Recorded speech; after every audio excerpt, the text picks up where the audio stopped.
bienvenue dans le podcast NBA Corner où nous allons parler du play-in qui se jouera cette semaine et des 4 affiches connues de ces playoffs 2026. C'est Charles, évidemment, qui se joint à moi pour passer tout ça en revue. Bonjour Charlie. Salut Josh, salut à tous. Ça y est Charlie, nous y sommes. Enfin Playoffs, enfin. Qu'est-ce que c'était long cette fin de régulière là, avec des matchs pourris là. Ah, c'est même plus les rames qu'on a sortis là. Ah, C'était insupportable. Et il s'est passé tellement de trucs que j'ai pas compris sur la course au classement et tout ça, qui est quatrième, qui est troisième. Est-ce que c'était important, est-ce que c'était pas important? Je t'avoue que j'étais un peu perdu à la fin de tout ça. C'est-à-dire que je pense que c'est important, mais que je pense qu'il y a plus important. Tu vois. Pour une équipe comme Denver, je pense que c'était plus important de finir fort que de s'assurer une place dans la bonne partie de tableau, par exemple. Ouais, tout à fait. Stan Van Gundy a été invité dans un podcast, je ne sais plus lequel, je crois que c'était Zach Lowe, où il explique ça justement. Il dit, quand tu es coach, tu peux pas te permettre de dire à ton équipe, par exemple, là, ce match-là, il va falloir le perdre pour qu'on descende dans le classement parce qu'on n'a pas envie de se retrouver dans cette partie de tableau. Il faut absolument qu'on soit à tel endroit plutôt parce que au moins on évitera ces gars-là pendant un temps. Il dit c'est pas bon parce que tu envoies un mauvais message à tes joueurs en leur faisant entendre que potentiellement tu as peur de cet adversaire et que tu n'es pas certain d'avoir les armes pour les affronter, quoi. Ouais, il y a cet élément-là. Et puis pour Denver, il y a aussi le fait qu'ils sortent d'une saison qui a été tellement galère, avec tellement de hauts, tellement de bas, tellement de difficultés à trouver de la stabilité. Là, ils sont en train de ils finissent la saison régulière avec leur plus grosse série de victoires depuis le début de la saison. Et en fait, ils avaient besoin, je pense, de se mettre dans cette situation-là, tu vois, de se montrer, de se prouver à eux-mêmes que, ok, ça a été long, ok, ça a été la galère, mais ils sont en forme au meilleur moment. Ouais, complètement. Après, je prends malgré tout tous ces résultats de fin de saison et ça fait un petit moment que ça peut durer Ok. selon les calendriers de certaines équipes. Mais par exemple, on va parler d'Atlanta. Si tu regardes Atlanta ou même Denver, hein, il y a du déchet dans ces victoires-là.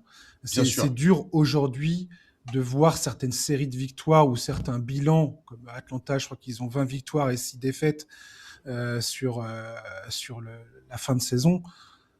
Bon, certes, c'est cool, c'est génial, parce que ça crée de la confiance, tu peux construire quelque chose là-dessus, bien évidemment, mais ça se passe aussi face à des équipes qui souvent ne jouent absolument rien, voire, dans certains cas, cherchent à perdre. Oui, non, mais ça, je suis d'accord, mais tu vois, ça c'est une analyse de leur victoire. Moi, je parle surtout en fait tu vois, du côté momentum, tu vois, pour les joueurs des Nuggets, Tout à fait. pour un mec comme Nikola Jokic, dont on a ressenti parfois dans la saison une certaine pointe de frustration, même pour un mec comme Adelman, arriver au moment des playoffs en étant l'équipe qui a la plus grosse série de victoires actuelle de la ligue, ça fait quand même du bien, tu vois, moralement, c'est important. Tu regardes Cameron Johnson, par exemple, je pense qu'il est absolument Voilà. ravi Très bon de exemple. vivre cette période et de construire cette confiance, d'avoir les tickets shoot, ça lui permet de faire une répétition générale avant les Ouais. playoffs. Puis ça te permet qu'il y ait moins de discussions sur le niveau individuel d'un tel ou un tel, ça permet qu'il y ait moins de Ouais. polémiques, ça permet qu'il y ait moins de doutes. Enfin, je pense que c'est quand même, ça a un impact significatif. Oui, complètement. On va parler rapidement du play-in. Il y a 2 matchs dans la nuit de mardi à mercredi. Donc cette nuit, il y aura Charlotte-Miami et Portland-Phoenix. Et dans la nuit de mercredi à jeudi, il y aura Orlando-Philadelphie et Warriors-Clippers.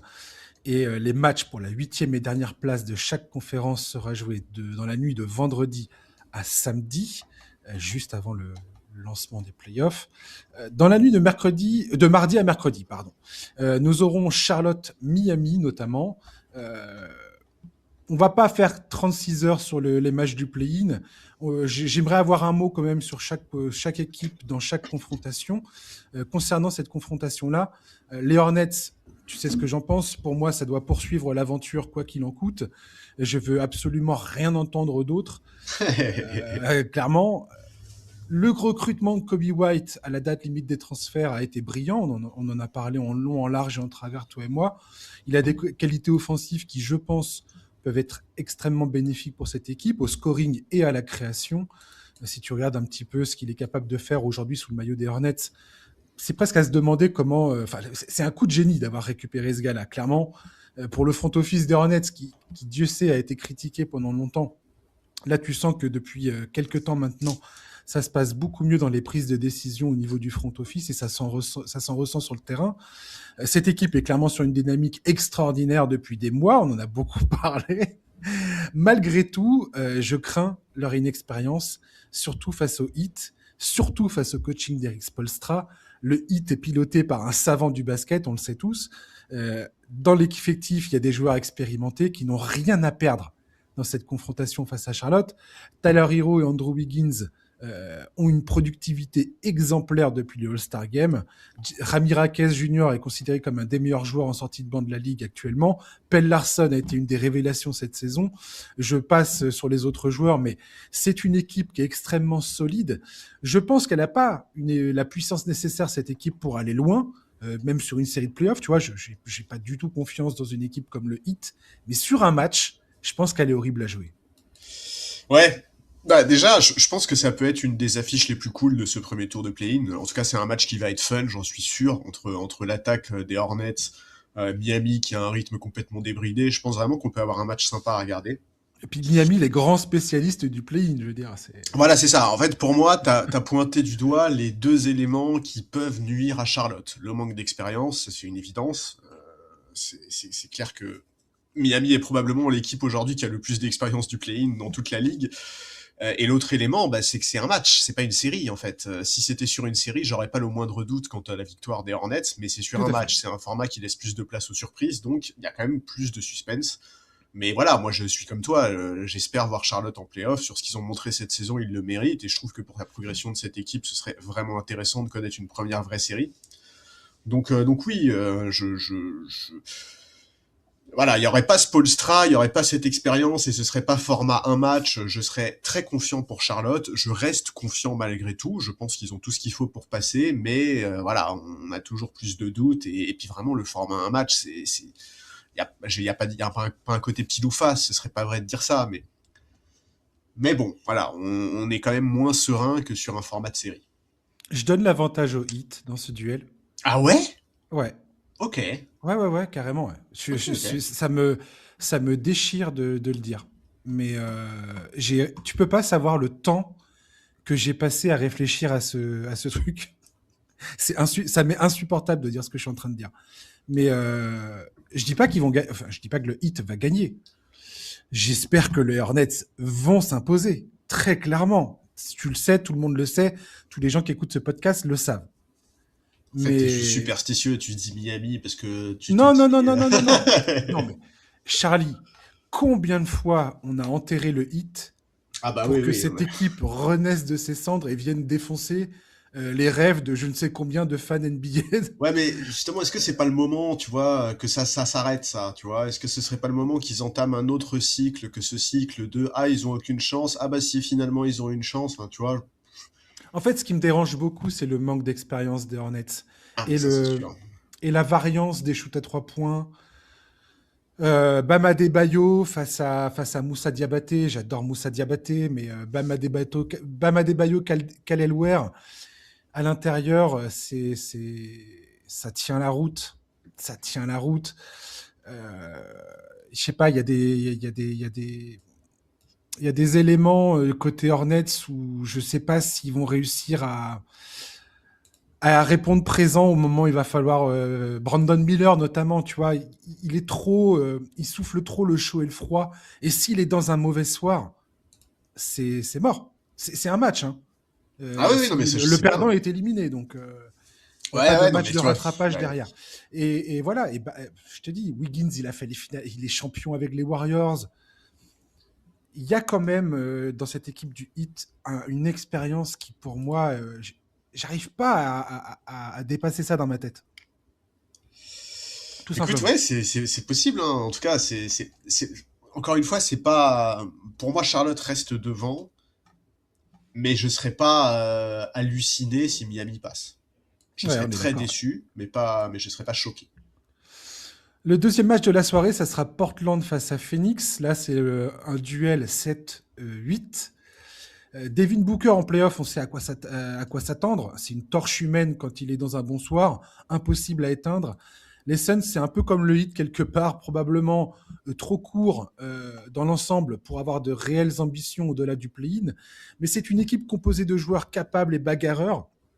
Sur un match, j'ai vraiment le sentiment qu'ils peuvent plier n'importe quel adversaire, ou presque. Ozo Ighodaro, c'est un petit bijou dans cet effectif. Ça tient la route. Dylan Brooks, c'est sérieux aussi. Après, quand je regarde Portland, je me pose vraiment la question de savoir si c'est pas l'équipe la mieux placée de ce play-in à l'Ouest pour proposer une opposition un peu sympa face au Thunder. Personnellement, j'ai tendance à le penser. Donc, dans mon raisonnement, c'est eux que j'ai envie de. Enfin, là, j'ai envie de les voir perdre face aux Suns, si ça fait sens pour vous. J'ai envie qu'ils perdent face aux Suns. Un Suns Spurs au premier tour, je suis très content. Je dis miam miam. Et j'ai envie de les voir s'imposer face à celui qui sortira du duel Clippers-Warriors parce que ils défendent bien le tir à 3 points. Drew Holiday, si tu as un prototype de joueur que tu as envie d'emmener face à Cheeky Juice Alexander, c'est peut-être lui. Ils ont un jeu physique qui leur permettra, je pense, de tenir la distance face à OKC. Tu as le retour de Shaedon Sharp qui s'est déroulé là, quelques jeux dans les derniers jours de la saison. Donc voilà ce que je dirais. Malgré tout, je pense que dans ce duel Portland-Phoenix, c'est Portland qui a l'avantage et qui a le plus de chances d'accrocher cette 7e place. Donc tu mets Portland, toi. J'ai envie que Portland perde et qu'il soit 8e. Si je devais choisir le seeding, je mettrais Portland en 8, Phoenix en 7. Parce que Phoenix, ils sont dans ce duel-là. Donc j'ai envie que Portland perde et que j'ai envie que ce soit un Portland Thunder, un Blazers Thunder. Parce que Suns Thunder, je pense que les Suns coulent quasiment immédiatement, quoi. Je vois même pas cette équipe s'en sortir face au Thunder. Je sais même pas si je leur donne un match. Portland, je peux voir un match remporté. Je vois surtout une série qui est beaucoup plus disputée que ce que peuvent proposer les Suns. Peut-être que je me trompe totalement, mais c'est mon sentiment à l'instant T où on enregistre cet épisode. Ok, écoute, moi d'abord, je trouve que la saison de Portland, elle est un peu passée sous les radars. Hein. Dans un contexte pas facile, ils terminent en positif, ils ont pas tremblé pour assurer leur place dans le play-in. Franchement, c'est vraiment une saison solide. Donc ouais, je pense qu'on peut avoir un match sympa. Moi, je trouve que Phoenix est mieux armé quand même. Je trouve qu'il y a plus de talent, plus de profondeur, peut-être plus d'expérience dans les grands rendez-vous aussi. C'est typiquement le genre de match où l'apport d'un mec comme Dillon Brooks va avoir un impact colossal. Et quand je parle d'impact, je veux dire au-delà de son apport en termes de basket pur, en fait, sa mentalité, son intensité, tout ça va être extrêmement précieux. Je pense que ça va être un match vraiment accroché. Portland, c'est une équipe physique avec de la taille. Ils ont vraiment de quoi gêner les Suns, mais voilà, si Devin Booker est en forme, je pense que même avec un Drew au niveau de ses meilleures années en défense, ça va être difficile. Moi, je m'attends à un match tendu avec beaucoup d'intensité, beaucoup de rythme aussi. Portland, c'est une équipe qui aime courir. Ça va être un match où la bataille des rebonds va être vraiment importante. Hein, quand on voit la dimension qu'a pris Donovan Clingan là en fin de saison sur les rebonds, c'est impressionnant. Mark Williams notamment va devoir mettre les bouchées doubles. Moi, je vois Phoenix s'imposer dans ce match. Écoute, je serais pas mécontent. Hein. Bah, franchement, en fait, c'est terrible parce que à l'Ouest, j'avoue que autant à l'Est, j'ai une idée assez claire des équipes que je veux voir passer, autant à l'Ouest, il y en a au moins 3 que j'ai envie de voir passer, j'avoue. En fait, moi, j'ai envie qu'on ait des playoffs sympas. Et Phoenix contre le Thunder, si ça devait être ça serait pas, ça me plairait pas des masses, quoi. Après, il y aura toujours. S'ils perdent face à Portland, il y a toujours le match soit Warriors, soit Clippers en face. Donc voilà, mais.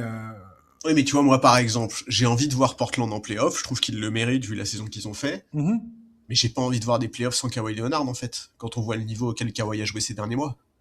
Eh ben, on va y venir. On va y venir tout de suite. Si tu veux, on peut commencer par Warriors Clippers. Allez. Très clairement. Pour se qualifier, les Warriors doivent remporter 2 matchs consécutifs à l'extérieur, parce que ce sont les 10e de la conférence. Et s'ils se qualifient, ce sera le droit, un ticket pour affronter le Thunder au premier tour. Donc voilà, pour moi, ça résume bien leur saison qui a été gâchée par les blessures. Porzingis a quasiment pas joué avec Stephen Curry. On a pourtant vu les quelques minutes qu'ils ont passées ensemble sur le terrain, Steve Kerr trouver des petites options stratégiques sympathiques sur le terrain. En face, tu as les Clippers qui se sont sortis du purgatoire où ils étaient enfermés en début de saison pour accrocher miraculeusement cette place pour le play-in. Comme tu l'as très bien dit, Kawhi Leonard, c'est une saison exemplaire. Je pense qu'il serait quasiment dans les conversations, enfin très certainement dans les conversations MVP si cette équipe avait terminé même top 6, je pense. Parce que sa saison est vraiment hallucinante en termes de production. L'échange qu'a ramené Darius Garland à Los Angeles et envoyé James Harden à Cleveland se révèle extrêmement prometteur. Garland avec les Clippers, c'est plus de 21 points en moyenne, 6,5 passes et quasiment 47% de réussite à 3 points. C'est absolument stratosphérique, la production qu'il a depuis qu'il est arrivé là-bas. Donc, effectivement, ce duo Garland-Leonard, pour moi, est trop redoutable pour les Warriors. Je pense que les Clippers vont s'imposer face à Golden State. Ouais, bah je suis assez d'accord. Et puis tu vois, Garland, t'as parlé de son impact purement statistique et c'est remarquable. Mais quand tu vois aussi l'impact que ça a eu, tu vois les Clippers par exemple, ils ont quand même eu une première partie de saison très compliquée. Dans l'utilisation de la balle, c'était parfois assez horrible. Depuis le All-Star Break, c'est une des 3 équipes NBA qui perd le moins de ballons. Ça aussi, c'est Ouais. l'impact de Garland, tu vois. Moi, c'est clair que j'ai envie de voir les Clippers passer. Pour le niveau qu'a montré Kawhi cette saison, je veux les voir en play-off. Alors ça peut être un peu dur pour Golden State et pour Steph Curry notamment, mais franchement cette équipe elle repose trop sur ses épaules. On est vraiment dans une fin de cycle et en fait j'ai presque pas envie que cette longue agonie soit prolongée par un espèce de miracle qui leur permettrait de sortir du play-in. Cette équipe elle a pas les atouts pour, ils perdent trop de ballons, c'est une des pires équipes de la ligue en la matière. En face, les Clippers ont vraiment progressé cette saison, ils sont montés en puissance. Voilà, moi je trouve que les Clippers ont plus d'atouts. Je pense que même si Kawhi ne fait pas un match incroyable, ils ont des joueurs capables de prendre le relais. Et Garland fait du bien à cette équipe. Mathurin est capable de très grosses perfs en sortie de banc. Ouais. Le collectif est plus cohérent. Voilà, moi j'ai envie de voir les Clippers passer et j'ai envie de voir les Clippers en playoff tout simplement en fait. Ouais, donc toi, si on a un Clippers Blazers, tu mets un billet sur les Clippers. Bah, en fait, franchement, j'ai pas envie de parier contre Kawhi, quoi. C'est Ouais, bête à ouais, je dire, hein, comprends. mais tu Ouais, vois, je sur un comprends. match comme ça, ouais, je me sens pas de miser contre Kawhi, contre l'expérience de cette équipe. Enfin, tu t'imagines la différence en termes d'expérience entre les deux équipes. Il y a une affiche Clippers-Portland, c'est le jour et la nuit. Et même en termes de coaching staff, là aussi en termes d'expérience, c'est le jour et la nuit. Enfin, ouais, pour moi, Clippers passe. J'ai une grosse préférence pour les Blazers, personnellement. Ouais, non, mais je comprends tout à fait, hein. J'ai adoré leur saison, les profils Toumani Camara, Deni Avdia, le fait qu'ils aient Robert Williams, Klingan.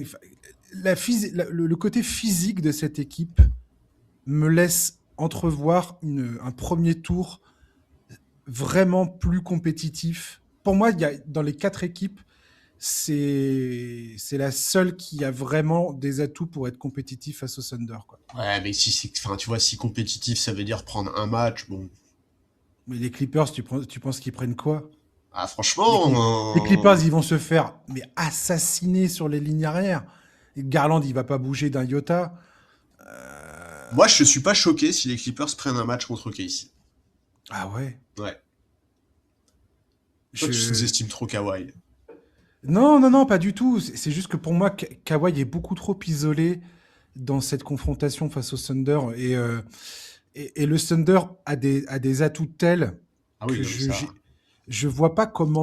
Enfin, toi, les forces des Clippers se basent beaucoup sur les lignes arrière. Et les lignes arrière, ou même le jeu en pénétration face au Thunder, tu, tu... il faut du muscle, quoi. Il faut leur rentrer dans l'art, il faut des mecs qui lâchent rien, faut des chiens de la casse face au Thunder, quoi. Ouais, Et ouais, ouais, je mais dis en pas même que le temps, Portland va s'en sortir, mais j'ai l'impression que cette équipe des Blazers a un effectif mieux taillé et surtout beaucoup plus profond. Il y a une profondeur de banc dans cette équipe des Blazers qui me semble un peu plus capable de faire face. Je sais pas pourquoi, mais En fait, le problème, c'est que si face à OKC, tu vois, tu cherches à répondre en intensité, en défi physique, est-ce que tu rentres pas juste complètement dans le jeu du Thunder, en fait? Ah, mais de toute façon, avec les Blazers n'ont aucune chance, littéralement, face au Thunder. C'est mort. Il n'y a aucune de ces 4 équipes qui ira. Moi, je parle juste de les faire sursauter un peu, tu vois. Ouais, ouais. De leur Bon, faire écoute, bouh! Ah! On a eu honnêtement, en peur. fait, tu vois, en cas de confrontation entre Tu vois? Portland et les Clippers pour la dernière place qualificative, moi, je vais te dire, quel que soit le vainqueur, je serais pas mécontent. Parce que vraiment, Portland, je serais content qu'ils passent. Je Hmm. trouve que ce serait une belle récompense pour leur saison. Ce serait aussi l'occasion dans les previews du premier tour de playoff de reparler un peu d'eux, ce qu'on a quand même pas beaucoup fait cette saison. Donc ce serait très bien. Et puis si les Clippers passent, bah, moi je suis content de voir Kawhi, hein. Franchement, moi je suis un mec très basique, hein. Avoir l'occasion de voir 4 matchs de playoff, au moins 4 matchs de playoff de Kawhi, ça me fait toujours plaisir. Ouais, complètement, ouais. Donc à l'ouest, on va dire que moi je pense que Portland arrache la 7e place face à Phoenix. Ensuite, je pars sur un Phoenix Clippers et je pense que les Clippers se qualifient. Ok. Voilà ce que je. Si Oh, je devais sûr pour Phoenix. faire le truc concret, basique, froid, sans sentiment, voilà ce que je dirais. Ok. Victoire de Portland, victoire des Clippers, ensuite Clippers Phoenix et les Clippers qui l'emportent. Ok, bah écoute, moi, victoire des Suns, victoire des Clippers, et donc ensuite Toi, tu as un Clippers Portland. Clippers Portland et Clippers qui passent. Ok. La conférence Ouest dans la nuit de mercredi-jeudi, donc tu as Orlando, Philadelphie. Les Sixers ont débuté la saison d'une matière totalement inattendue, dans le sillage de Tyrese Maxey et la révélation qu'aura été leur rookie Vijay Eshkom cette saison. Comme d'habitude à Philadelphie, il y a des hauts et beaucoup de bas. Il y a eu la suspension notamment de Paul George pour dopage, 25 matchs, et puis Joel Embiid mis sous cloche régulièrement. Et alors qu'on pensait qu'ils auraient pu être une menace dans ces playoffs, voilà que Joel Embiid se retrouve à l'hôpital pour une appendicite. Ça ne Ouais, s'invente pas. non, Ça ne s'invente pas. Quand ça ne veut pas, ça ne veut pas.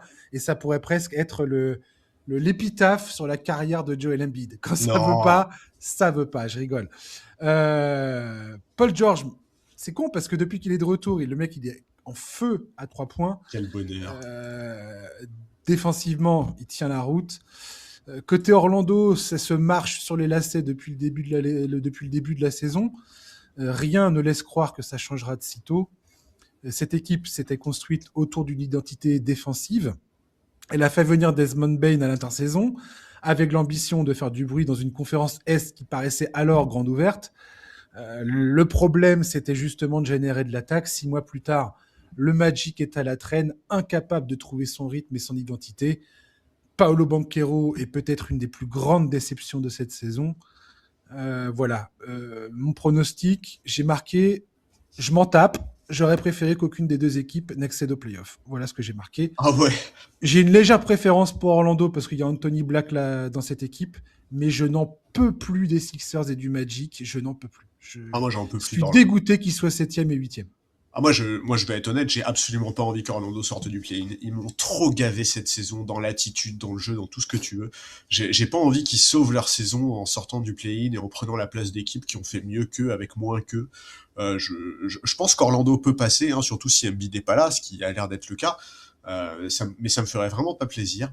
Il y en aura forcément une des deux qui va être qualifiée en tout cas. Moi, c'est ça qui m'exaspère en fait. Ouais, bah moi, à choisir, je préfère que ce soit Philly, hein. Je Hmm. trouve que les Sixers ont montré des choses plus intéressantes cette saison, malgré un contexte parfois compliqué avec les blessures, la Je suspension suis de Paul d'accord avec George. toi. Orlando, ils m'ont trop frustré, on est tellement loin des attentes initiales. Alors ok, eux aussi, ils ont eu des blessures et des moments compliqués, mais franchement, dans l'état d'esprit, dans l'attitude, il y a quelque chose qui va pas avec cette équipe. Parfois, on a même l'impression que eux-mêmes, ils ont hâte que ça se termine et qu'on change les choses.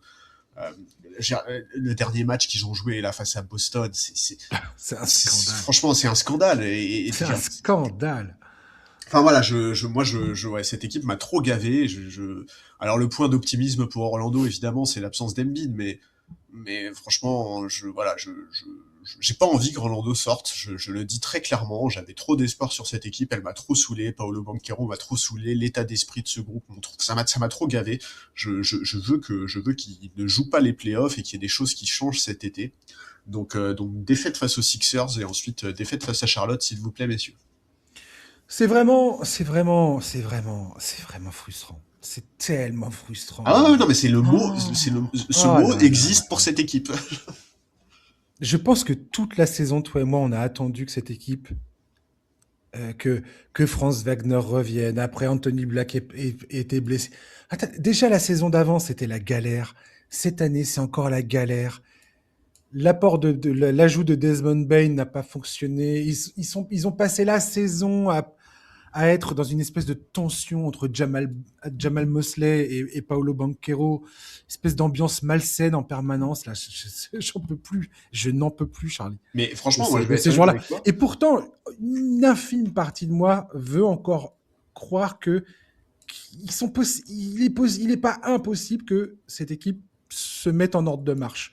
Mais Un oui, moment ou un mais c'est autre. ça Pour qui est qui, pourquoi, frustrant. on n'en sait rien. Mais c'est ça qui est frustrant, c'est qu'effectivement, la logique serait que, à la lecture des équipes de ce play-in, au regard des effectifs et tout, on soit unanime sur le fait qu'Orlando va passer. Mais c'est pas possible. Et en fait, moi, je suis désolé, mais je comprends pas pourquoi ils ont pas changé de coach en cours de saison. C'était, Mais tellement. après quelques semaines de compétition, c'était flagrant que ça ne marchait pas, que Mosley, il savait pas quoi faire. Je comprends Oui, puis pas que ça pourquoi. passe pas avec Paolo Banchero, ça passe pas Oui, du tout. C'est les mecs qui se fritent, tu vois bien qu'il y a aucun, il y a aucune alchimie entre les deux. Enfin, il y a un moment, ils auraient pu faire comme les Grizzlies et les Nuggets la saison dernière. Tu vires le coach à 2 jours des playoffs et puis advienne que pourra, tu vois. mais t'avais même pas besoin d'attendre les 2 jours Non, des non, non, non. playoffs, en fait, Je dis tu pas que vois. t'avais pas. Je dis pas que t'avais besoin. Tu pouvais pas de pas attendre. J'ai juste qu'ils auraient pu le faire là encore. Là, c'était Oui, encore oui. possible il y a quelques jours. Ouais, ouais, non, mais oui, L'espèce oui. d'électrochoc ultime que tu pouvais créer avant les playoffs, tu vois, et responsabiliser les joueurs, responsabiliser l'équipe.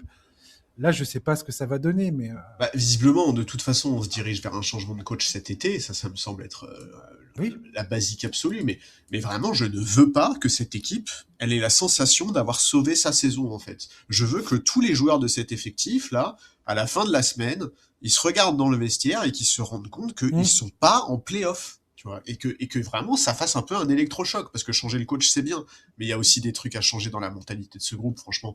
Il y a eu certains matchs cette année où vraiment, on avait Ouais. l'impression que les mecs, ils étaient pas contents d'être là, en fait, qu'ils étaient pas contents de jouer ensemble. Ah, c'était On fera, pénible. on fera le bilan d'Orlando au Et moment ce où sera salé. ils se feront éliminer. On verra à quel moment ça se passe parce que les premiers tours de playoffs sont quand même chargés. Et on va avoir une période de creux en plus à cause des vacances. Donc, bref, on reparlera d'eux, mais voilà, ça va être salé, comme tu dis. Ouais. On va passer aux 4 séries de playoffs que l'on connaît. On va commencer par les Lakers face aux Rockets. On va avoir 2 légendes face à face, LeBron James et Kevin Durant. Ils se sont rencontrés plusieurs fois en playoffs, ces 2 joueurs-là. Première fois 2012, Kevin Durant était au Thunder, équipe avec Russell Westbrook, James Harden, Serge Ibaka, Kendrick Perkins. Personne n'attendait cette équipe en finale et pourtant ils y étaient. C'était vraiment l'équipe vue comme l'avenir des 10 années à venir à ce moment-là. Ça n'a pas été le cas. James était au Heat de Miami. Ils avaient remporté la série 4-1, il me semble, en finale. Après, il y a eu 2 autres oppositions, toujours en finale NBA en 2017 et 2018. Kevin Durant était aux Warriors. LeBron James était retourné à Cleveland. C'est désormais sous le maillot des Lakers et des Rockets qu'ils vont s'opposer dans ce premier tour. Et puis la question centrale, Charlie, j'ai envie de te dire, c'est est-ce que James peut tenir la baraque en attendant les retours de Luka Doncic et Austin Reeves, sachant qu'Austin Reeves, c'est quand même, Peu s'il probable. revient, c'est probablement à la toute fin du premier tour et encore. Mais j'ai l'impression que c'est beaucoup demandé, même à une légende de ce sport qui a 41 ans, qui est dans sa 23e saison. Alors certes, il continue à nous en mettre plein les yeux avec son QI basket hors norme, mais ça va être tendu cette série. Ouais, bah oui, oui. En fait, le vrai problème quand on fait cette preview, c'est qu'on a beau faire les analyses qu'on veut, se projeter autant que possible sur les détails tactiques des deux équipes, les styles de jeu, les points forts et tout. La réalité froide, c'est que sans infos précises sur le cas Luka Doncic, bon, tout ça, ça reste très hypothétique. Et quoi qu'il arrive, sans un Doncic en forme, je crois pas une seule seconde que les Lakers puissent faire quoi que ce soit. Ouais, sans lui, même aller chercher 2 matchs, ça me semblerait assez remarquable, hein. D'autant plus avec l'absence de Reeves. Je conçois tout à fait ce que tu dis. Je me demande vraiment à quel point LeBron James est capable de faire quelque chose. Enfin, ça me semble irréel qu'il se retrouve dans cette situation. C'est très drôle parce que quand je travaillais sur l'émission, il est premier de la NBA en points inscrits en contre-attaque. Il a une des fréquences au dunk les plus élevées de sa carrière.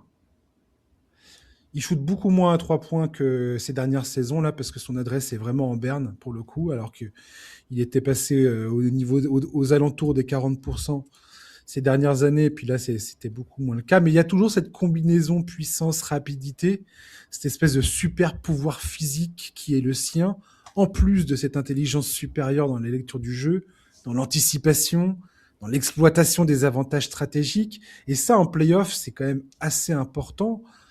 Euh, et effectivement, il est capable de le faire sur quoi? Sur 10 minutes dans un match, 15 minutes peut-être, et déjà c'est beaucoup. Mais là, qu'il soit le point central d'une franchise dans une campagne de playoff face à une équipe comme les Rockets, je pense que c'est totalement fou d'espérer plus de sa part, quoi. Mais en fait, moi, c'est surtout que ça ne suffira pas. En fait, genre, le duo Doncic-Sheriff, c'est 57 points de moyenne par match. Tu Ouais, vois, ouais, ouais. en fait, même si LeBron tourne à 30 points de moyenne, ça ne suffira pas pour remplacer l'apport de ce duo. Surtout que là, j'ai parlé que des points. Je parle pas de l'impact à la création, je parle pas du rebond, je parle pas de tout ça. Ça ne suffira pas d'avoir un gros LeBron. Il faudrait qu'on ait un gros LeBron plus, je sais pas moi, un gros DeAndre Ayton ou un Pas gros gros Bradley LeBron. Beal. Tu vois. Non mais et en plus, Houston a quand même fini la saison régulière assez fort. J'ai 9 victoires sur les 10 derniers matchs. Ils sont allés chercher la 5e place. Ils ont une attaque qui est montée en régime. Sur les 15 derniers matchs de la saison, les Rockets, c'est le 3e rating offensif de la ligue quand même. Ouais. C'est une équipe qui défend bien mieux que les Lakers. Bon, moi j'ai du mal à avoir une vraie raison d'espérer en tant que fan des Lakers. Alors oui, Houston perd beaucoup de ballons. Oui, on verra à quel point JJ Redick arrive à en profiter. C'est sûr que l'attaque en transition sera extrêmement importante pour les Lakers, mais ouais, je vois pas, franchement, je vois pas comment c'est possible. Aujourd'hui, le jeu offensif des Lakers, il repose notamment sur une grosse adresse dans la raquette, donc c'est sûr que tu dois profiter de toutes les occasions possibles pour prendre la défense de Houston de vitesse, mais ça va pas suffire, je pense. Et puis la présence des joueurs de Houston au rebond, c'est un enjeu qui est capital. Enfin, en tout cas, la capacité des joueurs de Los Angeles à gêner la domination des Rockets au rebond, parce que c'est quand même un truc qu'on a constaté toute la saison. Houston est injouable, notamment au rebond offensif. Il domine largement la ligue en la matière. Et vu les perfs des Lakers au rebond cette saison, j'ai un peu du mal à croire qu'ils puissent rivaliser. Donc ouais, en l'état actuel des choses, avec Doncic et Reeves sur le flanc, je vois pas comment Houston, qui est meilleur en défense, meilleur au rebond, meilleur en attaque, qui possède probablement le meilleur joueur de la série en la personne de KD, qui a le momentum aussi avec une très belle fin de saison pendant que les Lakers ont vécu un énorme coup d'arrêt avec les blessures. Je vois pas un scénario où les Lakers changent la donne. Alors, Doncic peut revenir. Doncic, même à 50%, peut aller chercher un match. On le sait très bien, on l'a déjà vu depuis le début de sa carrière. Ce mec-là, même quand il est diminué par les blessures, il est capable de dominer. Oui, Houston a des faiblesses aussi. Le shoot extérieur est très loin d'être impressionnant. Ouais, Même si, les ballons perdus, les prises de décision, ils savent pas finir les rencontres si c'est un peu serré. Je pense que l'objectif des Lakers, il est là, c'est de garder le contact le plus possible, autant que possible, s'ils le peuvent. Il faut que DeAndre Ayton, ouais, ben voilà, Luke c'est mort. Kennard, Marcus Smart, tous ces gars-là Non, mais à partir du moment où tu commences par il faut que ensemble. DeAndre Ayton, c'est mort. C'est mort. Ouais. C'est mort. Je veux dire, et même, en fait, Houston a corrigé. Voilà, c'est un peu en trompe-l'œil, l'échantillon est faible, mais tu vois, sur cette fin de match, bah, au shoot Cette fin de extérieur, c'est saison. quand même. Oui, sur cette fin de saison, pardon, le shoot extérieur, par exemple, c'est quand même mieux. Donc, ouais, moi, je vais dire Houston en 6 et franchement, je donne 2 matchs aux Lakers parce que je pense que Doncic va revenir en cours de série et que, encore une fois, même sur une jambe, il est capable de faire gagner des matchs. Mais c'est peut-être mon supporter qui parle, et mon côté supporter, pardon, qui parle, et peut-être qu'en réalité, ça va durer 5 matchs et les Lakers seront déjà bien contents d'en avoir pris un. Je dis 4-1 pour les Rockets. Ouais, bah, je comprends, hein. Parce que le retour de Luka Doncic, même s'il se faisait concrètement, la probabilité qu'il se reblesse très rapidement face à une équipe aussi physique que les Rockets, qui vont pas manquer d'aller appuyer là-dessus. Je veux dire, quand ils vont lui coller Amen Thompson dans les pattes, Amen Thompson qui fait une saison. D'ailleurs, l'autre fois, j'ai cru avoir donné l'impression d'être un peu rude concernant Amen Thompson. Qu'on soit bien clair, Amen Thompson, c'est un jeune joueur absolument incroyable dans cette équipe des Rockets. C'est lui et Alperen Şengün sont des pépites absolues que les Rockets doivent protéger coûte que coûte. Qu'on soit bien d'accord là-dessus. Je dis juste qu'Amen Thompson a été vu trop. Enfin, on Il y a en a trop présenté la demandé. saison. Oui, voilà, on lui a un peu comme Cooper Flag au début de la saison avec Ouais, Dallas. tout à On fait. demande à des joueurs qui ne sont pas des meneurs de jeu de profession de tout d'un coup créer du jeu, de porter le ballon, d'avoir des responsabilités qu'ils n'ont jamais eues auparavant. Et il faut arrêter de se voiler la face. En niveau NBA, c'est hyper compliqué d'hériter de ce genre de mission sur un terrain. Il faut respecter le poste et voilà, et Amen Thompson le mettre dans cette position-là. Penser qu'il était capable de le faire les doigts dans le nez, c'était une erreur. Euh, Après, c'est jamais perdu. Permettre à un joueur de faire des erreurs et d'apprendre de ses erreurs, Tout ça à lui fait. permet d'évoluer et de progresser. Et c'est ce qu'on souhaite à Amen Thompson. C'est juste que les Rockets, eux, sont dans une saison parce qu'il y a Kevin Durant, où ils sont pas là en train de se dire vas-y Amen Thompson, fais tes erreurs. Ouais, On a tout le temps, on a tout le temps que tu progresses. Non, prends ton temps pour apprendre, il n'y a pas de ils sont pas, souci, non, ça voilà, marche ils pas. sont partis pour gagner. Euh, Moi, je t'avouerais que cette confrontation là entre les Lakers et les Rockets, quatrième, cinquième, me plaît guère dans l'optique même de ces playoffs au final. Parce que je me dis que ces deux équipes-là, je ne sais pas qui va sortir de ce duel, probablement Houston. Mais alors pareil, face à OKC, je vois même pas comment ça va se passer, quoi. Ah, mais là, de toute Pour ces façon, deux équipes. Ça va être le sanibroyeur immédiat, quoi. Donc, ah, mais de toute façon, là, OKC, quand il regarde le tableau des playoffs, il se frotte les mains, hein. Je veux dire, non, mais il faut être cohérent à un moment. On va pas je pense que la mentir. preview du Thunder sur les deux premiers, les deux premiers tours, ça va être vite vu, quoi. Ah, mais je pense que si OKC perd 3 matchs sur les 2 premiers tours en cumulé, ils seront Mm. déçus. Ouais. C'est quand même fou de se dire ça. Alors qu'en face, franchement, bon, on en parlera après, mais Denver, waouh! Oh, les playoffs qui vont se taper Denver. Ouais. Mais pour terminer sur les Lakers et les Rockets, effectivement, je vois pas comment les Lakers. C'est inimaginable de demander à LeBron James de faire quelque chose que je pense, il est capable de faire sur un temps court, mais pas sur ce qu'on lui demande de faire là. Et c'est très dommage parce que les Lakers avaient tellement trouvé son rôle, il avait accepté ce rôle, il le faisait à la perfection. La dynamique, Luka Doncic, Austin Reeves, LeBron James était enfin à son sommet Ah bah c'était. avant ce match face au Thunder où ils se sont blessés. Ah bah entre le Reeves et All-Star Doncic. break et la fin mars, là, effectivement, le match où ils se blessent, les Lakers, c'était vraiment devenu intéressant. Il y avait une attaque qui Ouais. tournait très bien, une défense qui commençait enfin à être un peu convaincante. Bah, c'est sûr que la blessure de Doncic et Reeves au même moment, à 2 ou 3 semaines des playoffs, ça a été un coup, mais enfin, c'est un coup de matraque sur la tête, hein, vraiment. Donc la seule chance, c'est de voir DeAndre Ayton assumer son rôle de premier pick de draft en 2018 et devenir le joueur qu'il a toujours été finalement. Voilà, Cette donc ça, espèce d'homme forceur à l'intérieur, un mec qui va aller claquer des dunks, qui va dominer, qui dominer la défensivement raquette va, face aux Rockets, bah, bon courage. voilà, qui va protéger le cercle, qui va nous faire des turnarounds à la Hakim Olajuwon en attaque, tu vas voir. DeAndre Ayton, bébé. Tu y crois toi-même pas la moindre seconde.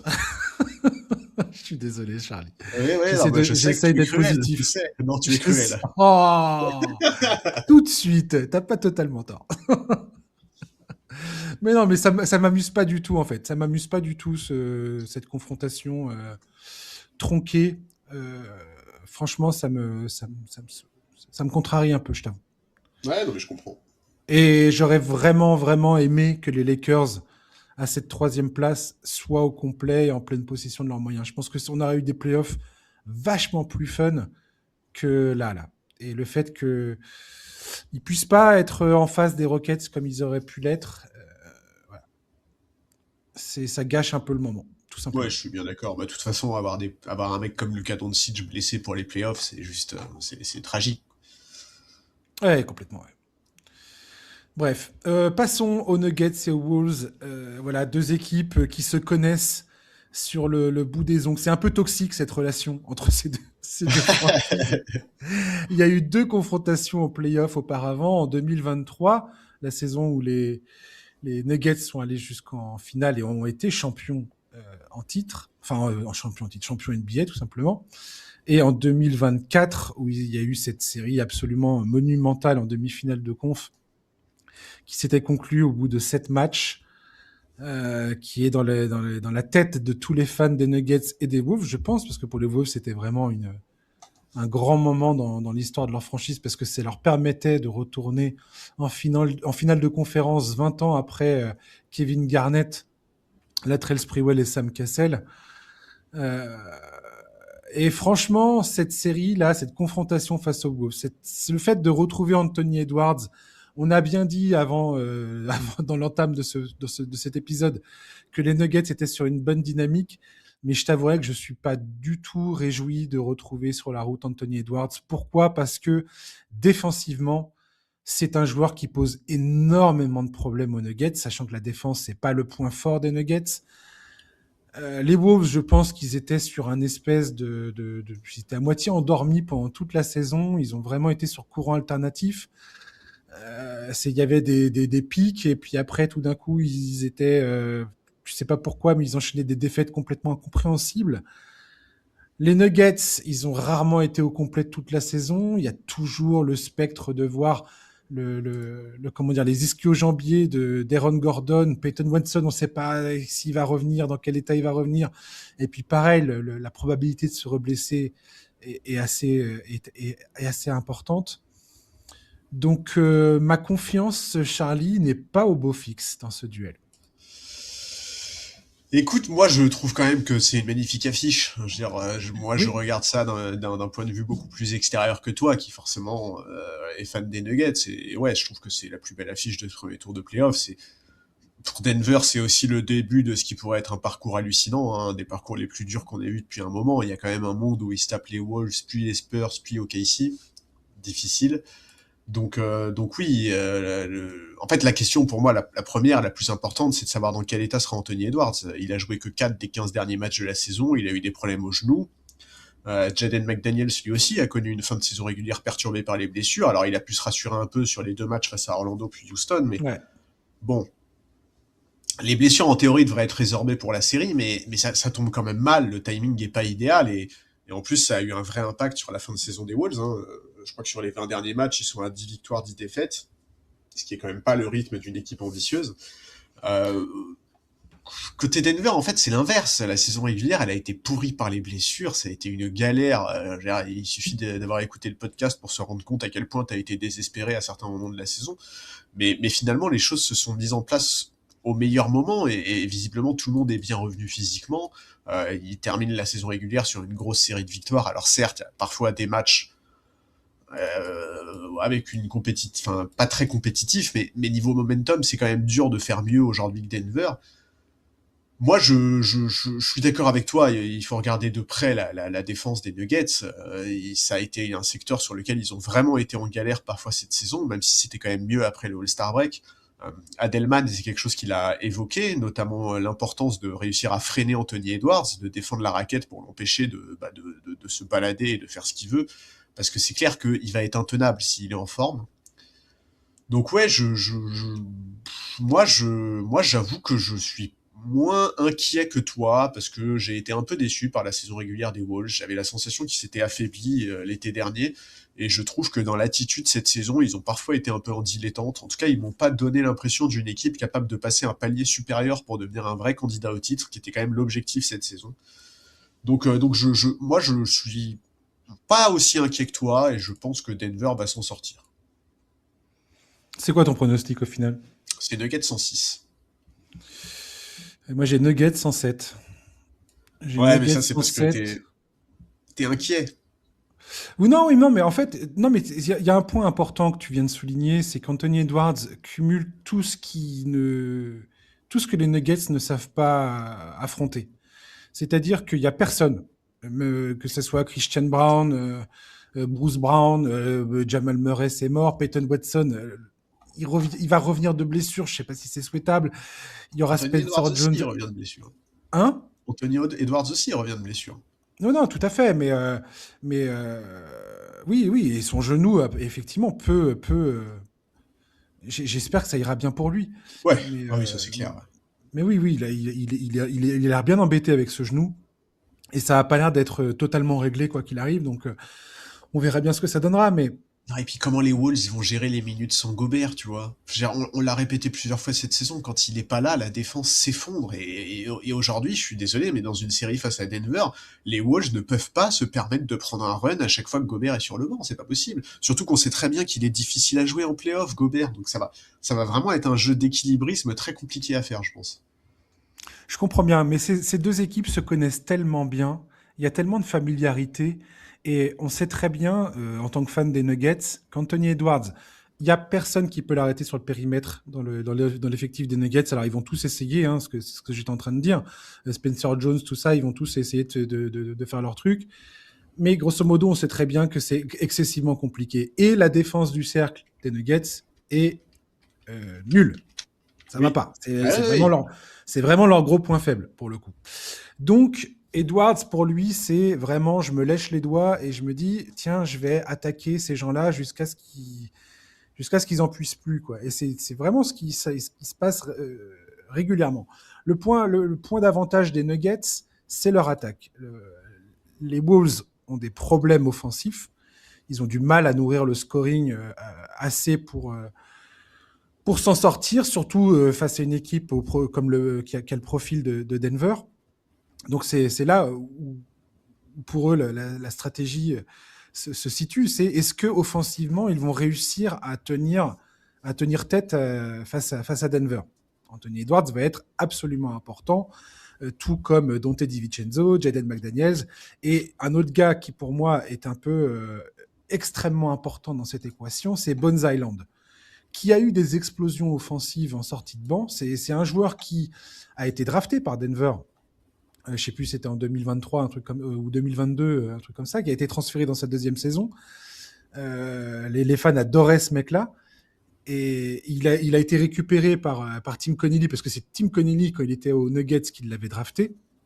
Et donc, il l'a rapporté aux Wolves. Et ce joueur-là, je sais qu'il est capable d'explosion offensive. Ayo Dosunmu, on parlait des bonnes recrues de l'intersaison, enfin de la date limite des transferts, avec Kobe White tout à l'heure à Charlotte. Ayo Dosunmu fait partie des excellentes recrues. Tout à Et fait. quand tu vois les stats qu'il a depuis qu'il est arrivé à Minnesota, c'est quand même assez impressionnant. Il est à plus de 40% à 3 points. Il est vraiment extrêmement solide. Minnesota, il galère à garder le ballon, mais face à Denver, je sais pas pourquoi, mais ça se passe plutôt bien à chaque fois. En tout cas, c'est pas un problème de perte de balle forcément face à Denver, même s'ils n'ont pas besoin d'être poussés pour perdre le ballon. Minnesota, ils prennent souvent des mauvaises décisions. Enfin, ça arrive. Donc, je sais pas trop. Et puis, voilà, pour moi, le gros problème côté Denver, enfin, le gros problème, le problème potentiel le plus important à Denver, c'est les ischios de Gordon et de Peyton Watson. Si Gordon, dans une série qui s'annonce très physique, la probabilité que Gordon se pète dès le premier tour, elle est énorme dans cette confrontation. Et moi, c'est ça qui m'angoisse le plus, je pense. Lui et Peyton Watson. C'est que, comme tu l'as dit, le parcours potentiel des Nuggets est énorme. C'est les Wolves, les Spurs et le Thunder. Si tout va bien, mais mon gars, il va arriver en un seul morceau à ce niveau-là des playoffs, ça va être un miracle, Charlie. Ça va être un miracle s'ils y parviennent. Ouais, moi je sais pas, je pense que sur Aaron Gordon, t'es un peu trop pessimiste en fait. Tu crois? Je trouve qu'il a été bien géré sur sa fin de saison, tu vois. Ouais, Ils je l'ont sais fait pas. souffler sur les back-to-back, mais quand il jouait, il jouait vraiment. Il jouait 20, 28, 30, voire même beaucoup plus parfois. Tu vois, contre les Spurs, il a joué 40 minutes. bah, ça s'est bien passé, en fait. Et non seulement ça s'est bien passé, mais il a même eu de l'impact dans ses matchs. Donc je vois pas pourquoi tout à coup, parce qu'on est en play-off, tu vois, il prendrait le risque de se péter d'une seconde à l'autre. Mais parce que ça fait 2 saisons que ça revient de façon interminable, ces problèmes de blessures aux jambes d'une façon ou d'une autre, quoi. Ouais, mais Ça tu n'arrête vois, jamais en ça vrai. a tenu sur la fin de saison. Pourquoi ça tiendrait pas là? Alors effectivement, tu as raison, Parce il que a un profil à risque. l'engagement en playoff, l'engagement physique en playoff est décuplé et qu'il est probablement amené à jouer plus de minutes que ce qui était prévu. Après, on peut toujours se rassurer en disant que le temps de repos entre chaque match sera un peu plus long. Ouais. Donc Oui, parce que logiquement, ça sera beaucoup plus facile à gérer en termes de récupération et de traitement et ainsi de suite. Mais bon. Parce que moi, j'ai surtout l'impression que c'est là-dessus, si tu veux, que les Nuggets ont mis l'accent. Depuis qu'il est revenu, bah, effectivement, il joue pas les back-to-back. De temps en temps, ça lui arrive de souffler. Là, il a pas joué les 2 derniers matchs de la saison. Enfin, moi, je trouve que son retour a été bien géré. Et j'avoue que je suis pas aussi... Alors, oui, je suis d'accord, il a un profil plus à risque que d'autres. Mais tu vois, je pense qu'il faut pas... il faut pas nécessairement se projeter sur une situation où il serait blessé Mmh. rapidement. Et puis ouais, je sais pas, moi je trouve vraiment que je trouve que Denver au complet et en forme, c'est vraiment une équipe qui est remarquable en fait. Je pense qu'ils peuvent continuer à monter en régime défensivement sur ces débuts de playoffs. Jamal Murray, bah je trouve qu'il il nous a fait une saison régulière magnifique, récompensée par une sélection All-Star, et je suis persuadé qu'il va réussir à maintenir ce niveau en playoff. Nikola Jokic, bah, j'ai aucun doute quant au fait qu'il va dominer, parce que bah, il domine toujours en fait. Donc ouais, Lui, je me fais aucun souci. Jamal Murray face à Jaden McDaniels et Anthony Edwards, et Dieu sait que je suis content que Nickel Alexander ne soit pas là. Oui, bah tu m'étonnes, ouais. Euh, Parce que alors lui, c'était un cauchemar absolu pour Jamal Murray. Euh, voilà, c'est une équipe qui défend extrêmement bien sur Jamal Murray, les Wolves. Ils sont parfaits, ils savent parfaitement ce qu'ils font en défense contre lui. Et s'il y a une équipe qui pose problème à Jamal Murray, c'est bien Minnesota. À tous les niveaux. Alors après, il a eu des excellents matchs, hein, Jamal Murray face aux Bah, Wolves. en 2023, Oui, oui, oui, il leur complètement. fait quand même une sacrée chanson, hein. Et 2024, c'était 18 points de moyenne à 40% au tir. Bon, voilà, c'était beaucoup moins sympa avec un dernier match, un game set qui était où les derniers matchs de la série, c'était une catastrophe absolue, quoi. Ouais, mais effectivement, il y a plus Alexander Walker Ouais. comme tu l'as dit, effectivement, était quand même sacrément solide sur lui. Donc moi, ce que j'ai besoin de voir, c'est Cam Johnson, Tim Hardaway et Christian Brown qui vont devoir planter leur tir, euh, clairement. Peyton Watson, j'ai l'impression il va être managé au début. Je pense ils vont attendre un peu avant de lui allouer beaucoup de minutes, sauf si c'est désespéré. Mais je pense qu'ils vont attendre un peu qu'il se remette concrètement. Comme tu l'as dit, je suis absolument d'accord avec toi, Charlie. De toute façon, les Nuggets, s'ils sont au complet, ils n'ont jamais eu une profondeur de banc comme celle-ci quasiment depuis 2023 au moins.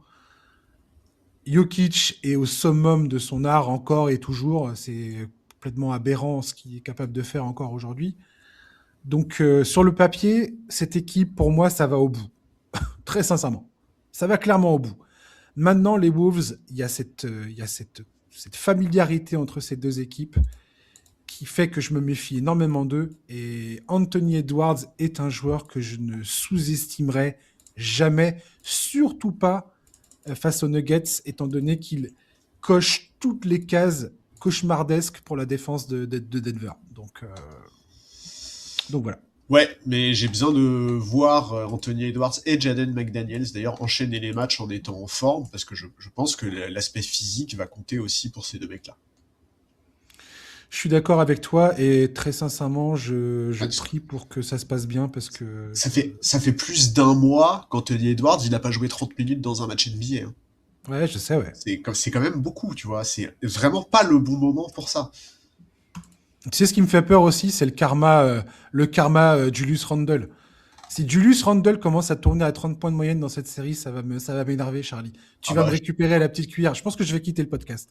Je pense que je vais démissionner. Je Ah vais bah, pas tu sais que assumer mon, je vais pas assumer mon échec. ah bah surtout que je vais pas être tendre avec toi, hein, parce que tu m'as tellement, mais tellement chargé avec Julius Randle qui élimine les Lakers en playoff. Alors là, mais mon rêve, si les Wolves sortent les Ah oui, Nuggets d'accord. Ah avec ouais, un d'accord. Julius Randle qui domine la série, oh là là, je vais tous les jours, je t'envoie des Tu messages, vas tous les m'enfoncer, ouais. jours. Tu vas m'envoyer des highlights. Ah ouais, ouais, non mais Tu l'as je vu pense, celle-là, Josh? je vais peut-être t'offrir un maillot de Julius Randle, tu sais quoi? Tu as vu quand Julius Randle se tape les ischio-jambiers de Aaron Gordon? Formidable. On va passer du côté de la conférence Est avec les Knicks et les Hawks. Il y a 5 ans, il y a eu cette confrontation au premier tour. C'est à l'époque où Trae Young martyrisait les fans des Knicks, Ouais. où il dansait au milieu du Madison Square Garden pour une victoire 4-1. Beaucoup de choses ont changé depuis, des deux côtés, hein, dans chaque équipe. Désormais, les Knicks ont des vraies ambitions avec Karl Anthony Towns, Jalen Brunson, Michael Bridges, OG Anunoby. Logiquement, si tu écoutes James Dolan, hein, c'est lui qui le dit très bien, cette équipe doit aller au bout. Ah Au oui, moins en donc finale toi NBA, t'écoutes James Dolan, toi. minimum. Non, j'écoute pas James Dolan, mais il l'a dit. Et ça me fait rire parce que niveau, je mets la pression sur et le front office et les joueurs. On fait pas mieux que James Dolan. En face, tu as les Hawks qui sont sur une espèce d'incroyable dynamique depuis plusieurs semaines désormais. Euh, Nickel Alexander-Walker et Jalen Johnson, ils sont dans la même équipe et c'est pourtant deux joueurs qui se battent pour la meilleure progression de l'année. Je ne sais pas trop à quoi m'attendre dans cette confrontation. Je pense que les Knicks ont l'avantage, mais je ne serais pas surpris que ça soit un peu galère pour New York de se dépatouiller de cette histoire de faucon. Je ne sais pas ce que tu en penses, Charles. Bah, c'est peut-être l'affiche du premier tour qui m'intéresse le plus avec Nuggets Wolves. J'ai vraiment hâte de Ouais, voir je ces suis Knicks d'accord en avec playoff. toi. Franchement, en fait, ces Knicks en playoff, c'est là qu'on les attend. C'est là qu'on aura la réponse à nos questions sur la À toutes les capacité questions physique. qu'on Exactement. pose depuis le début de la saison, tout à Bah ouais, fait. c'est là qu'on verra si le choix fait l'été dernier de changer Thibodeau pour Mike Brown était pertinent. Et en plus, leur adversaire est hyper intéressant en fait. Atlanta, ils sont vraiment montés en puissance sur la deuxième partie de saison. 20 victoires, 6 défaites depuis le All-Star Break. C'est une des meilleures équipes de la ligue sur la période. Ils ont tout pour être le test parfait. Ouais. Je pense sincèrement que les Knicks auraient préféré jouer les Raptors, hein, surtout qu'ils sont Je pense, maltraités. je pense aussi. En plus, t'as vu les tartes qu'ils ont mis aux Raptors toute la saison en plus. Ouais. Que des victoires, à chaque fois un gros écart. Mais bref, voilà, c'est Atlanta qui va se pointer sur le parquet du Madison Square Garden à partir du 18. Et c'est un adversaire face auquel les Knicks ont eu plus de mal et qui a surtout fini vraiment très très très fort. Et ouais, je suis très curieux de voir ce qu'Atlanta va pouvoir montrer cette saison. Bon, voilà, on sait très bien, avec New York, on sait très bien ce qu'il faut regarder. La bataille des rebonds, ça va être un enjeu important. On sait très bien que c'est pas un point fort pour les Hawks.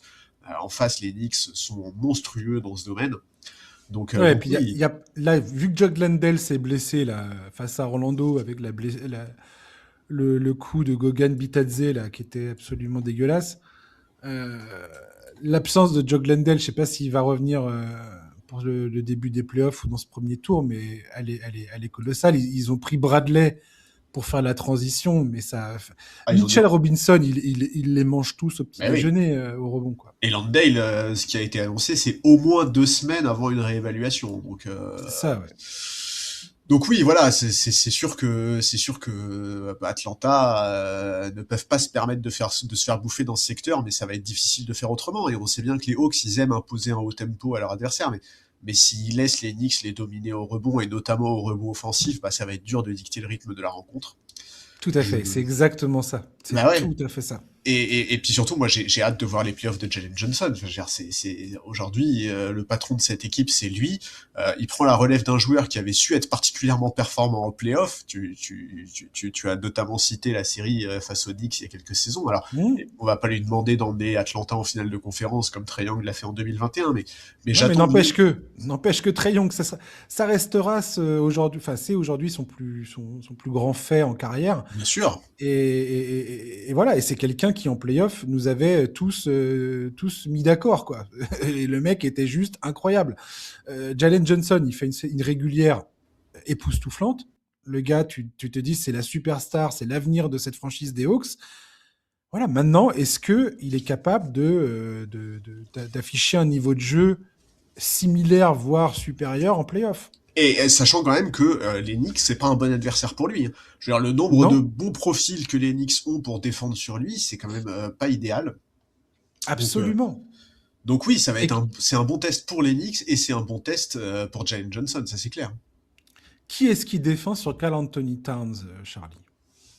Alors là, Parce que franchement, ce truc-là, c'est pareil, pour moi, c'est problématique côté Atlanta. C'est qu'il y a plusieurs points un peu problème, enfin, bah, où en fait, je- c'est pas, ça tourne pas à leur avantage sur le papier, quoi. bah, Alors disons que après, t'as Nickel Alexander Walker pour être face à Jalen Brunson, tu peux pas rêver mieux. ouais. Mais, mais les Knicks ont plusieurs points d'entrée pour attaquer cette défense des Hawks.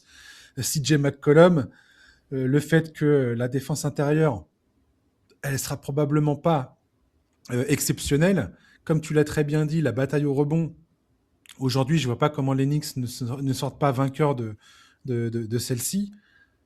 Donc voilà, et Jalen Johnson, est-ce qu'il est capable de dominer cette série? Est-ce qu'il est capable d'être le meilleur joueur sur plusieurs matchs de playoff face aux Knicks? C'est une vraie question, et ça, on n'en sait absolument rien pour l'instant. Ouais, et puis Karl Anthony Towns, bah, je pense que la défense sur lui, ça va être situationnel en fait. Je dirais aujourd'hui, Atlanta, ils ont quand même quelques ailiers qui sont capables de l'embêter un peu s'il est trop au large. Dans la raquette, bah écoute, bah, dans la raquette, il y a personne, hein. Enfin, je veux dire, je vois pas qui aujourd'hui dans la raquette des Hawks peut réellement gêner Karl Anthony Towns. Écoute, on va voir, ça va être. Je trouve que c'est vraiment une match-up intéressante. Et puis moi, surtout côté Knicks, j'ai hyper hâte de voir les choix que Mike Brown va faire en termes de rotation. En fait, ça peut paraître ultra basique, mais au Knicks sous Thibodeau, Ouais. c'était un peu le nerf de la guerre. C'est une des raisons pour laquelle il a été viré. Là, comment la rotation va s'organiser? Est-ce que derrière les Mike Bright, Shamet, Robinson, tu peux donner de l'espace à des Clarkson, Alvarado, etc. Je sais pas. Est-ce qu'il saura les utiliser si c'est nécessaire? Ça va être hyper intéressant. Moi, je vais dire Knicks en 6 parce que je pense qu'en fait, les Knicks, bah, c'est pas une bonne match-up pour Atlanta, en fait. Que ce soit leur force au rebond ou le profil de leurs défenseurs, ils ont trop d'éléments qui sont capables de gêner les Ouais. Hawks. Et de toute façon, c'est trop tôt pour attendre d'Atlanta d'être en mesure de rivaliser sérieusement avec des équipes comme les Knicks. On verra ça dans les saisons prochaines. Là, c'est vraiment c'est une Le première baptême sortie. du feu. Ouais, voilà, c'est ça.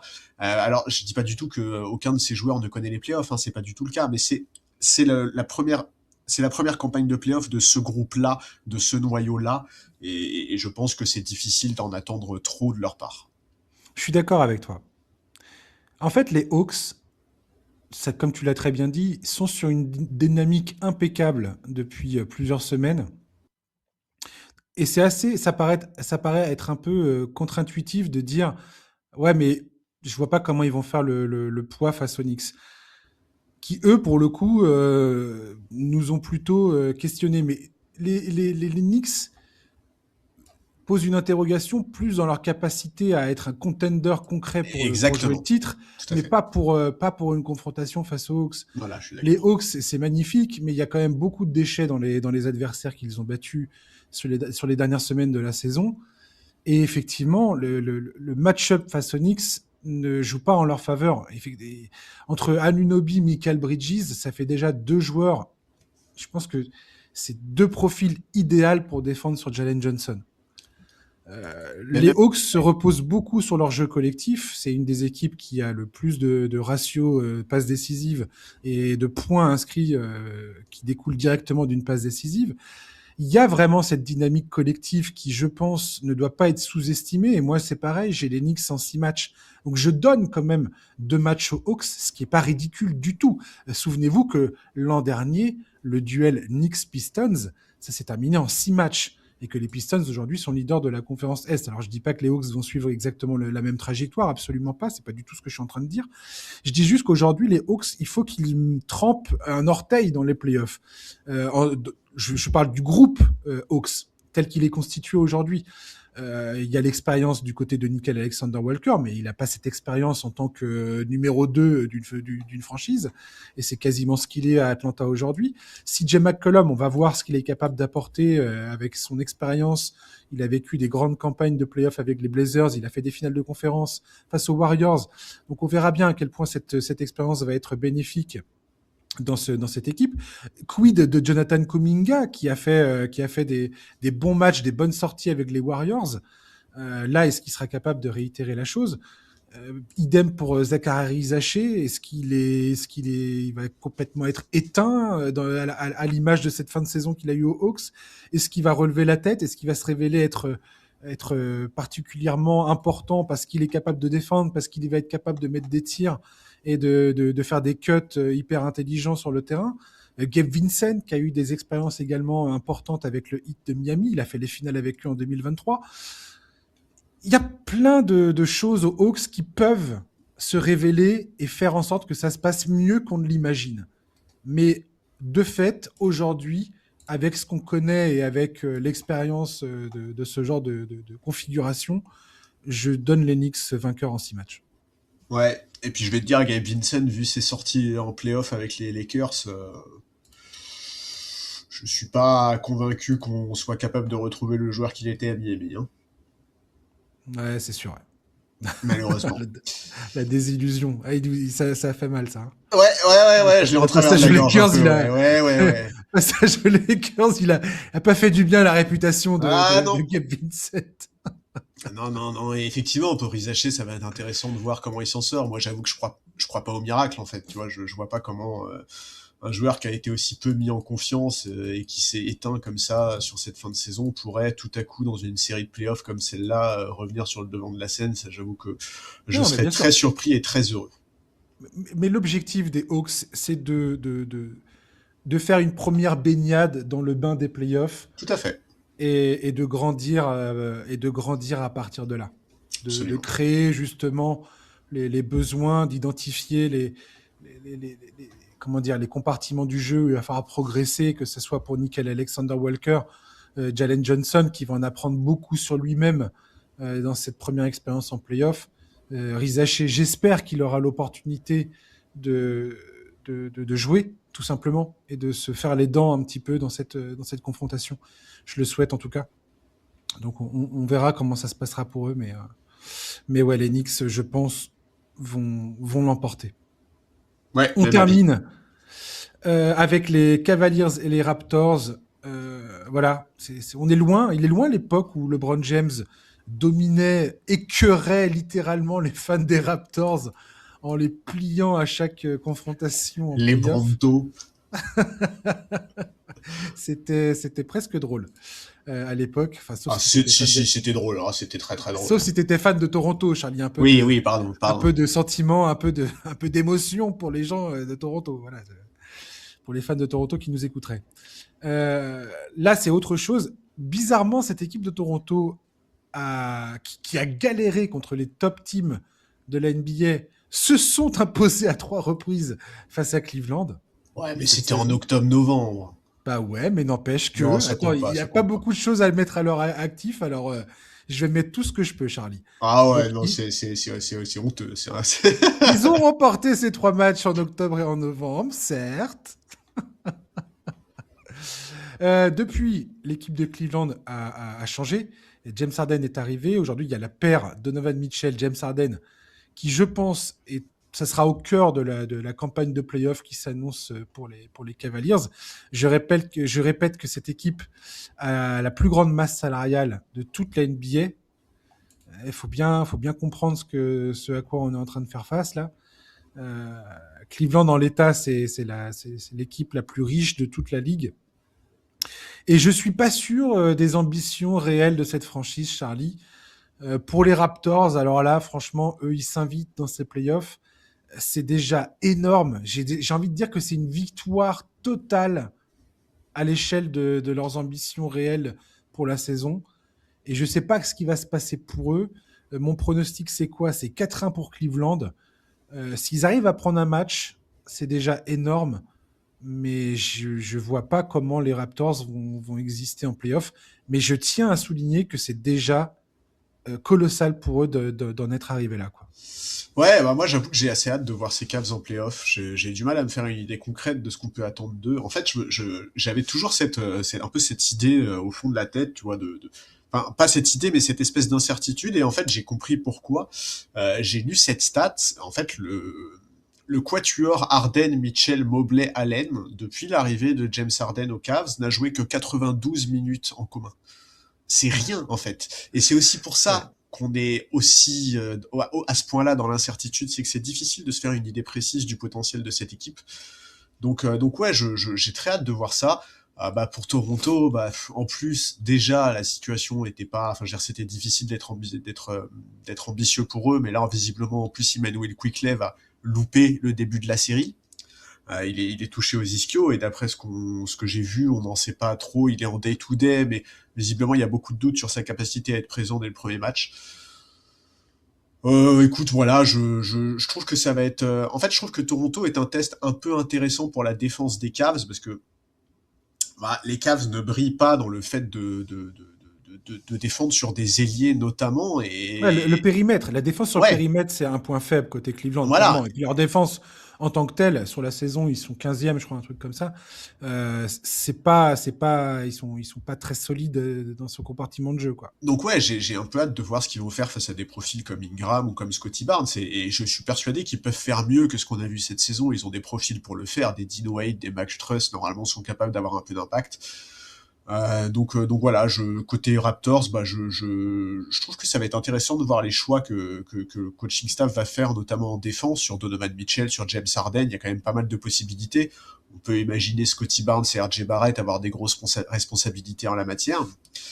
Mais voilà, ouais, je suis pas du tout optimiste sur les chances de Toronto face aux Cavs. J'ai eu la sensation toute la saison que Toronto était une équipe qui avait du mal face aux gros, et je pense que ça risque de se poursuivre sur cette série de playoffs. Alors oui, d'accord, il y a ces 3 matchs remportés face à Cleveland, mais franchement c'était à une autre époque, c'était quasiment une autre saison même si on veut dire, mais ouais,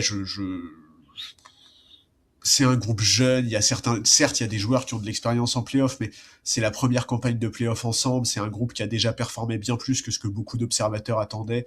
J'ai beaucoup de mal à les imaginer aller plus haut cette saison, et même en étant très optimiste, j'ai du mal à les imaginer prendre 2 matchs, donc moi j'ai le même prono que toi, j'ai Cavs en 5 matchs, et on est peut-être trop dur avec Toronto, hein, parce que je pense que défensivement, ils peuvent tenir le rythme face aux Cavs, mais je pense qu'offensivement, ils vont souffrir énormément, surtout si Mais oui, Quickly n'est pas là au début de la série. mais bien sûr, c'est sûr. Si Quickley est pas là, laisse tomber. Entre lui et Ingram, c'est les deux seuls joueurs qui sont un peu probants en termes de volume et de réussite au tir. Ouais. S'il y en a un seul des deux qui est pas là, c'est dramatique en vrai. Parce que déjà, s'ils sont tous les deux là, c'est compliqué. Donc, donc sans, sans Quickley, c'est extrêmement compromis. Donc Et oui. voilà. Après, effectivement, je te dis, moi, Toronto, il faut quand même recadrer les choses et je tiens à insister sur le fait que c'est déjà une réussite en soi d'en être là. Ah, mais c'est clair, c'est clair. D'être 5e de cette conférence Est, c'est déjà une vraie réussite pour cette franchise. Je pense que peu de gens avaient cette équipe à ce niveau-là au début de la saison. Donc voilà, Scotty Barnes, c'est une très bonne chose pour lui qu'il en soit là. Pour la franchise elle-même, c'est pareil, ça va permettre d'identifier des joueurs, voir qui répond présent, d'identifier des problèmes. Voilà, c'est toujours quelque chose de positif quand une équipe en construction comme les Raptors, qui a des jeunes talents, qui sait jouer, voilà, comme tu l'as très bien dit, défensivement, ils tiennent la route. Donc, à partir de là, tu te dis, bon, voilà ce qu'on est capable de faire. Là, ils vont identifier toutes les choses qui leur posent problème. Et après, ça sera au front office, à l'intersaison et au coaching staff en termes de développement de joueurs, développement de talent, de travailler. Ça sera ça. C'est un bilan de compétences qui s'apprête à passer les Raptors. C'est un peu ça l'histoire, quoi.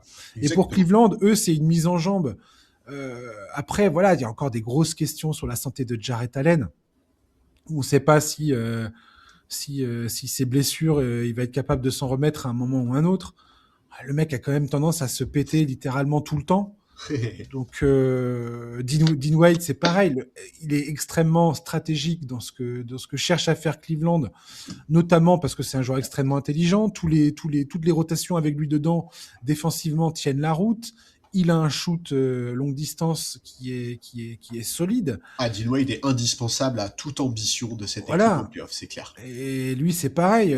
Sa santé, cette saison, elle a été, ça a été, ça a été problématique. Donc, voilà. Je sais pas quoi dire. J'ai l'impression que Cleveland, j'ai un peu perdu espoir, je t'avouerai, sur la capacité de cette équipe à concrétiser les ambitions qui sont les leurs, quoi. Bah, moi, j'ai pas encore perdu. En fait, justement, j'attends cette série, en fait. J'attends vraiment de les Mm. voir en playoff. J'attends de pouvoir les voir enchaîner. J'espère les voir enchaîner sans blessure. Et voilà. Et sur cette série, écoute, Toronto, bah, tout ce que je demande, c'est un Brandon Ingram game, quoi. Tu vois, un match remporté sur une grosse perte d'Ingram avec, je sais pas, un petit 30 points, 8 rebonds, 6 passes, comme il est capable de faire de temps en temps, qui ferait bien plaisir. Je pense que cette équipe de Toronto a moyen d'aller chercher un match Ouais, je face à cette l'espère équipe de aussi. Cleveland. Je pense elle est tout à fait capable. Autre truc, tiens, et après on termine là-dessus potentiellement, mais la dynamique James Harden, Donovan Mitchell, j'ai hâte de voir ce que ça va donner. On part tous du principe que quelque part c'est bénéfique l'un pour l'autre parce qu'ils se retrouvent l'un et l'autre avec un autre joueur capable de les suppléer en production offensive. C'était souvent le problème avec Donovan Mitchell, d'ailleurs depuis le début de sa carrière, c'est que il était souvent le seul à pouvoir créer et scorer comme bon lui semble, et que dès que la défense le muselait, il n'y avait personne derrière pour prendre le relais. Là, désormais, il y a James Harden. James Harden, de son côté, c'est exactement ce qui lui est arrivé aussi beaucoup de fois dans sa carrière. Bon, cependant, il a quand même joué avec des joueurs autrement plus compétents, avec Chris Paul à Houston ou Joel Embiid quand il était capable de jouer à Philadelphie, notamment. On va pas parler du passage au Nets et tout ça, mais bon, il y a plein d'autres exemples. L'an dernier aux Clippers aussi. Bref. Donc j'ai hâte de voir un petit peu comment cette dynamique va se passer entre ces deux joueurs-là. Parce qu'il y a eu la période lune de miel qu'on a vue après le All-Star Game. Les périodes qu'on suivit, c'était moins convaincant, j'ai trouvé. Il y avait un peu plus de frustration, ce qui est compréhensible parce qu'il fallait roder les automatismes, apprendre à jouer ensemble, connaître les espaces de l'un et de l'autre. Je sais pas comment tu vois cette dynamique entre Harden et Mitchell, si ça t'inquiète, si ça t'inquiète pas. Je voulais quand même avoir ton opinion là-dessus parce que moi, c'est quelque chose qui m'interroge beaucoup. Puis au-delà de ça, la question de l'avenir de James Harden, est-ce qu'il se trouve à Cleveland ou pas? Est-ce que il y a une remise en question s'ils se font ouster des playoffs au deuxième tour, Manu Militari en 6 matchs ou en 5 matchs secs au tour suivant? Je t'avouerai que cette équipe de Cleveland me questionne beaucoup et je suis pas très optimiste. Voilà. Ouais, écoute, je pense qu'on on va attendre de voir comment ça se passe entre les deux en playoff, mais moi, je suis assez optimiste. En fait, D'accord. pas au point de les voir candidats au titre, tu vois. Je pense que bah, James Harden, on connaît son blocage en playoff, ses difficultés parfois, mais en fait, je pense que ce qui est important pour cette équipe, c'est que les deux continue à être au service du collectif en fait. En fait, quand tu vois aujourd'hui aux Cavs des mecs comme Jalen Tyson, Max Strus, Merrill, qui sont des shooters de fou. En fait, ces mecs-là, cette Ouais. saison, ils sont au-dessus des 40% à 3 points, je crois. C'est vraiment des shooters qui sont extrêmement efficaces. Et avec le fait que le duo Harden-Donovan Mitchell polarise à ce point-là l'attention des défenses, c'est des mecs qui ont tout le temps des shoots ouverts. Et c'est ça, en fait, qui compte pour les Cavs. C'est que C'est vrai. Donovan Mitchell et James Harden continuent d'être au service du collectif. À partir du moment où, pour moi, ils continuent à l'être, je pense qu'ils n'auront aucune difficulté face à des adversaires comme Toronto. Après, ça ne veut pas dire que je les vois être capables d'aller beaucoup plus loin que ça en playoff. En tout cas, j'ai besoin de les voir sur une série complète pour en être sûr. Bah ouais, mais c'est bien là la question de Cleveland. C'est que Cleveland, à la base, on n'était pas parti pour dire, bon, allez, tu fais 2 tours et puis tout va bien. C'est pas ça l'ambition de Cleveland aujourd'hui. Quand tu as le plus gros salary cap de toute la NBA, ton ambition, ça devrait être à minima de faire les finales NBA, quoi. Certes, Et, mais bon, ça marche pas toujours et comme ça. Non, bien sûr, mais je pense que cette équipe est au bord de l'implosion. Moi, je pense que cette équipe, si elle sort face à Détroit ou qui sera au second tour, s'il passe pas un second tour encore une fois Ouais, je suis d'accord, il y aura des changements. dans le profil qui est le leur aujourd'hui, je pense qu'il y a une probabilité colossale que cette équipe soit démontée, quoi. Démantelée. Ouais, non, mais ça, je suis assez d'accord. Effectivement, je pense qu'il y aura des gros changements dans une situation pareille, et ça serait pas une situation qui m'étonnerait. Ah non, pas du tout, ouais. Je pense qu'il y a un moment, il va falloir changer effectivement les choses. Et je parlais de Jarrett Allen tout à l'heure. Jarrett Allen, quand ces joueurs-là sont ensemble, ça joue très très bien, tu l'as très bien dit, mais ils ont joué moins de 80 minutes ensemble ou je sais pas combien, enfin c'est n'importe quoi. Ils ont joué ensemble 6 matchs, je crois. C'est absurde en vérité. Et c'est tout le temps ça à Cleveland, c'est tout le temps, il y a des blessures, on n'a pas tous nos joueurs, et c'est la soupe à la grimace, c'est tout le temps comme ça. Donc il y a un moment, je sais pas à quel moment tu décides de dire bon allez ça suffit, on arrête quoi, on change. Ouais. Et voilà, et quand t'as Evan Mobley, quand t'as Donovan Mitchell dans ton équipe, c'est quand même pas simple comme décision à prendre, je pense. Non, mais non, mais ça, c'est quoi qu'il arrive, je suis bien d'accord avec toi. Si les playoffs se passent mal pour les Cavs, les décisions vont être difficiles cet été. Ça, c'est une certitude. Ouais. J'anticipe beaucoup trop, mais voilà. Merci Charlie pour l'épisode. Bah écoute, avec plaisir. Ce premier. Le début des playoffs, là, ça y est, enfin. Et après, on va parler concret, là. Donc, on se retrouve samedi, c'est ça, hein? Ouais. On se retrouve samedi quand on aura donc toutes les autres affiches, donc les 4 dernières affiches. Et donc là, on fera le bilan de toutes les on fera le preview des sweeps. Hein? On fera les previews des sweeps. Ouais, voilà. Et qui aura l'honneur de se faire sweeper? Ça va être un épisode plus court. Voilà. Et puis samedi, ça commence. Let's go. En plus, je crois que Denver, il joue assez tôt. Ouais. Je crois que ça joue à 21h, un truc comme ça, 21h30. Je vais être en stress. Merci Charlie, merci chers auditeurs de nous avoir écoutés jusqu'au bout. Donc, je vous le rappelle, on se retrouve samedi après-midi pour le prochain épisode. Donc là où on fera tout le bilan de ce qui s'est passé dans le play-in et des confrontations 1-8, 2-7 de chaque conférence. D'ici là, je vous souhaite de passer une excellente semaine. À ciao, bye bye.